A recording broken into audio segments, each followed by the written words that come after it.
Hello student, welcome to my channel Sarvan lecturer. आज का ये वीडियो बहुत ही ज्यादा इंपॉर्टेंट है जितने भी स्टूडेंट क्लास 10 हिंदी का पेपर देने वाले हैं 2023 बोर्ड एग्जाम में। ठीक है, सभी स्टूडेंट गद्यांश हल करते हैं लेकिन सही तरीके से नहीं हल करते हैं, जिससे उनको 6 मार्क्स में केवल 2 मार्क्स 3 मार्क्स ही देखने को मिलता है। ठीक है, बोर्ड एग्जाम में फुल मार्क्स नहीं मिलता है। तो आज मैं आपको बोर्ड एग्जाम की कॉपी में लिख कर समझाऊंगा कि आप लोगों को बोर्ड एग्जाम में क्लास 10 की स्टूडेंट को गद्यांश कैसे हल करना है। बोर्ड एग्जाम की कॉपी में आपको लिख लिख कर समझाऊंगा, क्योंकि आज का ये वीडियो सबसे ज्यादा इंपॉर्टेंट है। और जैसा मैं आपको बताऊंगा, अगर ऐसे बोर्ड एग्जाम में गद्यांश हल करोगे ना तो आपको फुल मार्क्स जरूर मिलेगा। ठीक है, फुल मार्क्स जरूर मिलेगा, ये मैं गारंटी लेता हूं, क्योंकि ऐसे ही आपको बोर्ड एग्जाम में गद्यांश हल करना है। जो टॉपर होते हैं ऐसे ही बोर्ड एग्जाम में गद्यांश को हल करते हैं।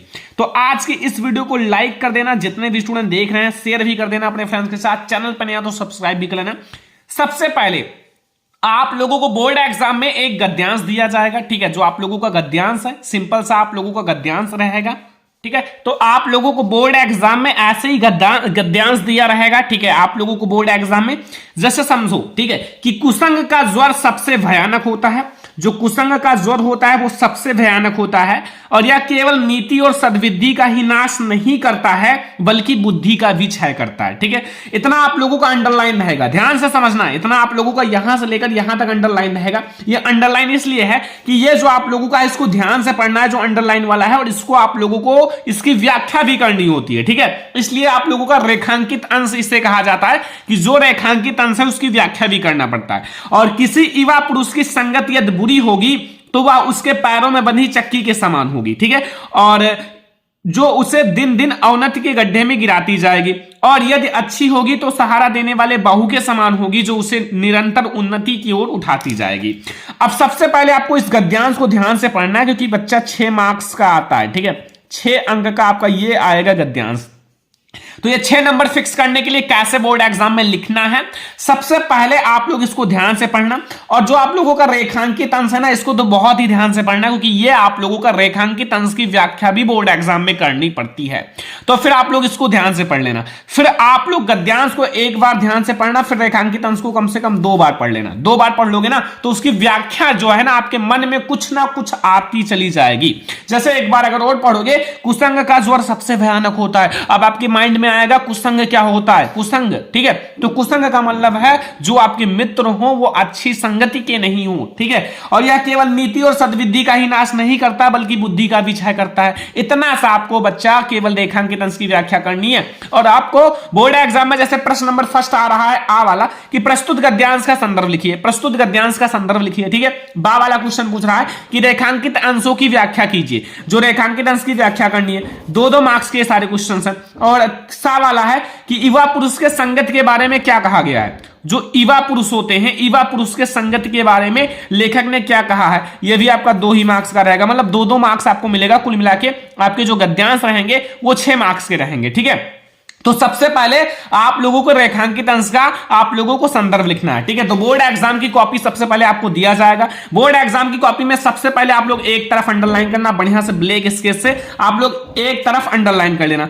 एक तरफ जब आप लोग अंडरलाइन कर लोगे ना तो आप लोगों का कॉपी अच्छा दिखेगा, और इधर आपको जो संख्या वगैरह ये सब डालने के लिए आसान रहेगा। ठीक है, और आपका जो भी खंड है, जैसे ये आप लोगों के बोर्ड एग्जाम में क्वेश्चन नंबर खंड बा में आएगा, और खंड बा में आप लोगों का जो गद्यांश होता है ना बच्चा, वो आप लोगों का कौन सा क्वेश्चंस में आता है, मैं आप लोगों को दिखाता हूं कौन से क्वेश्चन नंबर में आता है। देखो, ठीक है, ये आप लोगों का एक बोर्ड एग्जाम का पेपर है। तो सबसे पहले देखो, ये आप लोगों का खंड बा होता है, क्वेश्चन नंबर 21 में आता है। ठीक है, क्वेश्चन नंबर 21 में ये 2 गद्यांश रहेगा, 2 में से कोई एक करना होता है, और आप लोगों को 6 मार्क्स का, ये देखो 6 मार्क्स का रहेगा, 3 क्वेश्चन रहेगा। ठीक है, तो मैंने आपको बताया ना, ऐसा ही आपका बोर्ड एग्जाम में आएगा। तो आप लोगों का 21 नंबर क्वेश्चन में आएगा। तो 21 नंबर क्वेश्चन में आएगा तो यहां आप लोग सबसे पहले प्रश्नोत्तर संख्या 21 डाल देना। ठीक है, जैसा मैंने डाला है प्रश्नोत्तर संख्या वैसे ही डालना, क्योंकि ये सबसे ज्यादा इंपॉर्टेंट है। ठीक है, तो आप लोग प्रश्नोत्तर संख्या डालने के बाद अब आप लोगों को संदर्भ लिखना है। तो अब आप लोगों को यह बताना है कि ये जो हमारा आप लोगों का गद्यांश है किस चैप्टर से लिया गया है, इसके लेखक कौन है। सभी स्टूडेंट को पता होगा, क्योंकि बहुत ज्यादा आसान है ये आप लोगों का। ठीक है, और बहुत ज्यादा इंपॉर्टेंट है बोर्ड एग्जाम के लिए। सबसे ज्यादा इंपॉर्टेंट यही गद्यांश है जो मैं आप लोगों लोगों को समझा रहा हूं क्लास 10th के बच्चों का, ठीक है। तो ये हमारा कुसंग का जो सबसे भयानक यानी कि हमारा मित्रता के बारे में बताया गया है। तो ये हमारा मित्रता नामक चैप्टर से लिया गया है और इसके लेखक आचार्य रामचंद्र शुक्ल हैं। तो संदर्भ को आपको कैसे लिखना है बोर्ड एग्जाम में, सबसे ज्यादा इंपॉर्टेंट बात ये है, ठीक है। तो संदर्भ को लिखने के लिए सबसे पहले आप लोग संदर्भ हेडिंग डालना और नीचे ब्लैक कलर से, ब्लैक स्केच से अंडरलाइन कर लेना, जैसा मैंने अंडरलाइन किया है, क्योंकि ऐसे करने से आपका कॉपी सबसे सुंदर दिखेगा और आपको एग्जामिनर फुल मार्क्स तभी देगा जब आपका कॉपी सबसे अलग दिखेगा, ठीक है। तो सबसे पहले आप लोगों को लिखना है हमारा जो ये प्रस्तुत गद्यावतरण है, ठीक है, या फिर प्रस्तुत, ध्यान से समझना जो मैं आपको बता रहा हूं, ठीक है। ऐसे ही आपको बोर्ड एग्जाम में लिखना है। सबसे पहले प्रस्तुत जो हमारा गद्य अवतरण है या फिर गद्यांश है, कुछ भी लिख सकते हो जो आपके मन में आए, ठीक है। गद्य अवतरण, प्रस्तुत गद्यावतरण जो है, अब देखो इसका लेखक का नाम क्या है बच्चों, आचार्य रामचंद्र शुक्ल जी।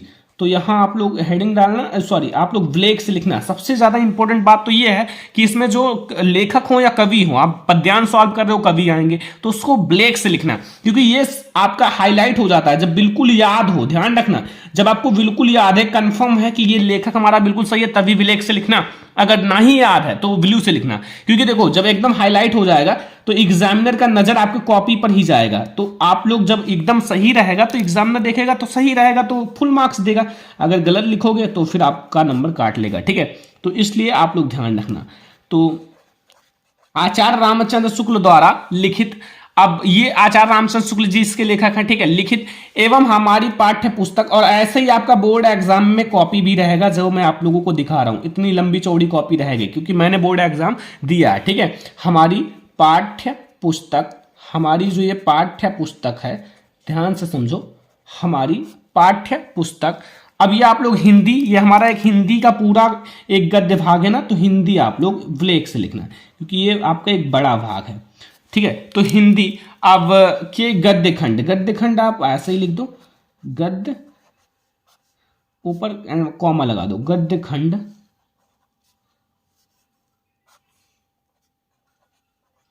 में संकलित,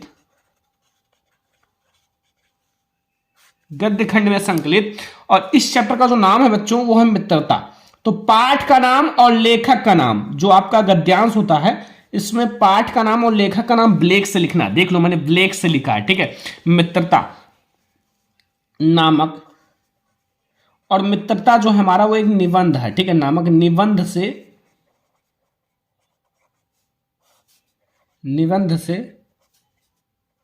अवतरित है, ठीक है। देखो सबसे ज्यादा आसान तरीका आपको मैंने बताया, ठीक है। देखो अगर ऐसे लिखोगे ना एग्जामिनर को सबसे आसान लगेगा। अब यहां आपका क्या है, प्रस्तुत गद्यावतरण आचार्य रामचंद्र शुक्ल द्वारा लिखित हमारी पाठ्य पुस्तक हिंदी के गद्य खंड में संकलित मित्रता नामक पाठ से लिया गया। अब मान लो आपका ममता चैप्टर से आ गया तो भी कोई दिक्कत नहीं, प्रस्तुत गद्यावतरण हमारा जयशंकर प्रसाद द्वारा लिखित एवं हमारी पाठ्य पुस्तक हिंदी के गद्य खंड में संकलित ममता नामक निबंध ना हो ना, आपको यह ना पता हो कि किस विधा पर है, तो नामक पाठ से लिया गया है। नामक पाठ कर देना बस आपका हो गया, कुछ भी नहीं है। अगर आप ध्यान से समझो, एक ही सैंपल पर आप सारे गद्यांश पद्यांश हल कर सकते हो, संदर्भ, ठीक है। और मैं आप लोगों को बता दूं, रेखांकित अंश की व्याख्या करना हो, मान लो आपको नहीं आता रेखांकित अंश की व्याख्या, आपने पढ़ लिया, आपको मन में नहीं आता यार मैं क्या लिखूं, तो फिर आपको छोड़कर नहीं आना, ये ध्यान रखना। छोड़कर आओगे तो नंबर कट जाएगा, एग्जामिनर आपको कुछ नहीं देगा। आपको यहां से और इसी पूरे गद्यांश में से, जो आपका पूरा गद्यांश है, ठीक है, ये पूरा गद्यांश में से आप लोगों को इसी में से, ठीक है, आप लोगों को 4 से 5 लाइन लिख कर आना है। इसी में से आप थोड़ा थोड़ा तो अर्थ निकाल ही सकते हो, थोड़ा थोड़ा अर्थ निकाल लोगे ना, नहीं निकाल पाओगे तो भी इसी में से आप 2, 3, 4 लाइन लिख कर आना, छोड़ कर नहीं आना, ठीक है। वैसे तो बहुत ज्यादा आसान होते हैं, इसको अगर आप एक बार ध्यान से पढ़ लोगे ना तो फिर आप लोगों को आ जाएगा, कोई भी दिक्कत नहीं होगा। तो कुसंग का ज्वर सबसे भयानक होता है। यह केवल नीति का मतलब है कि हमारी जो नीति है, हमारी जो सद्विधि है का ही नाश नहीं करता, बल्कि हमारी बुद्धि का भी क्षय करता है। ये छोटा सा आप लोगों का है, छोटा सा आपको रेखांकित अंश की व्याख्या करनी है, ठीक है। तो अब हम लोग देखेंगे अगला हेडिंग जो हमारा रहेगा बच्चों बोर्ड एग्जाम की कॉपी में, वो रहेगा रेखांकित अंश की व्याख्या। रेखांकित अंश की व्याख्या आप लोग हेडिंग डालना अच्छे से, नीचे आप लोग अंडरलाइन करना, ठीक है, बा आगे डाल देना, हमारा बा वाला क्वेश्चन है ना, बा डाल देना, ठीक है। फिर आप लोग उसको ध्यान से पढ़ना, फिर जो भी मन में आए उसको लिख देना। आपका अगर याद है तो अच्छी बात है, नहीं याद है तो इसी में से उठाकर इसमें छाप देना, बोर्ड एग्जाम में आपको फुल मार्क्स मिलेगा। मेन है संदर्भ, संदर्भ आप सही से लिखना, ठीक है, संदर्भ आप सही से लिखना, ठीक है। तो शुक्ल जी कहते हैं, जो आचार्य रामचंद्र शुक्ल जी हैं, वो कहते हैं कि बुरी संगति घातक बुखार के समान हानिकारक होती है। जो बुरी संगत वाले लोग होते हैं, ठीक है, जो बुरी संगत वाले लोग होते हैं वो घातक बुखार के समान हानिकारक होते हैं, ठीक है। जिस तरह कोई व्यक्ति यदि भयानक ज्वर से ग्रसित हो जाए, मतलब जिस तरह कोई व्यक्ति है, कोई इंसान है, वो भयानक ज्वरी का मतलब है, ज्वर का मतलब है बुखार, जो भयानक बुखार होता है उससे ग्रसित हो तो वह ज्वर उसके शरीर को, स्वास्थ्य को नष्ट कर देता है। तो वो जो ज्वर होता है उनके शरीर और स्वास्थ्य सभी को नष्ट कर देता है, ठीक है, शरीर पर भी इफेक्ट डालता है और हमारे जो स्वास्थ्य है उस पर भी इफेक्ट डालता है, तो उसको नष्ट कर देता है, तथा कभी कभी प्राण भी ले लेता है। और कभी कभी ऐसा समय आता है ना कि प्राण भी ले लेता है, ऐसा ज्वर होता है ना, बुखार, ठीक है, प्राण भी ले लेता है। उसी प्रकार जो बुरी संगत वाले लोग हैं, जो बुरी संगत वाले लोग हैं, ठीक है, देखो बुरी संगत के साथ आप कभी मत रहना, क्योंकि अगर आप बुरा संगत के साथ रहोगे तो वो आपको बुरा ही सिखाएंगे, ठीक है, जो आपके सेहत के लिए, आपकी लाइफ के लिए, आपके फ्यूचर के लिए हानिकारक ही है, ठीक है। तो बुरी संगत वाले लोग हमारी नैतिकता, सदाचार, मन, बुद्धि सबको नष्ट कर देते हैं। हमारी जो नैतिकता है, हमारी जो भावना है, हमारे मन में जो अच्छे विचार हैं उसको बुरे विचार में बदल देंगे, हमारी बुद्धि को नष्ट कर देंगे, मतलब हर जगह से दोष ही दोष है। तो ये है बच्चा रेखांकित अंश की व्याख्या, ठीक है। अगला इसी में आपसे एक क्वेश्चन पूछेगा कि युवा पुरुष के संगत के बारे में आखिर क्या कहा गया है।